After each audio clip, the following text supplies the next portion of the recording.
ஹெல்த்தியாக இருக்கணும் அப்படின்னு நினைப்போம். ஆனால் ஹெல்த்தியான உணவு எடுக்கிறோமா, அதுக்கான எக்ஸசைஸ் பண்ணுறோமா, எவ்வளோ நேரம் தூங்குகிறோம், இந்த மாதிரி விஷயத்தெல்லாம் நம்ம பார்க்கணும்.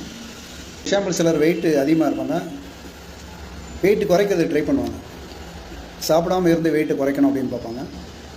நான் சாப்பிடாமல் இருந்தால் வெயிட்டு குறையுமா, அதை செக் பண்ணணும்.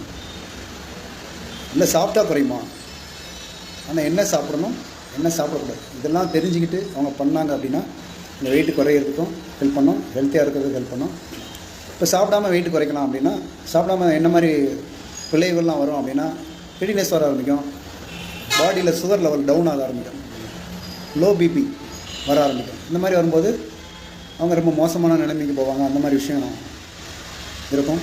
இது கரெக்டான வெல்னஸ் கோச் இருக்கும். நம்ம வந்து சும்மா வெயிட் குறைக்கிறோம் யூடியூப் இதில் பார்த்துட்டு நம்மளாக செல்ஃபாக பண்ணணும் அப்படின்னு நினச்சா அது பண்ணலாம், பண்ணுறதுனால தப்பு கிடையாது. ஆனால் பண்ணும்போது நம்ம பாடி எனர்ஜியாக இருக்கான்னு பார்க்கணும்.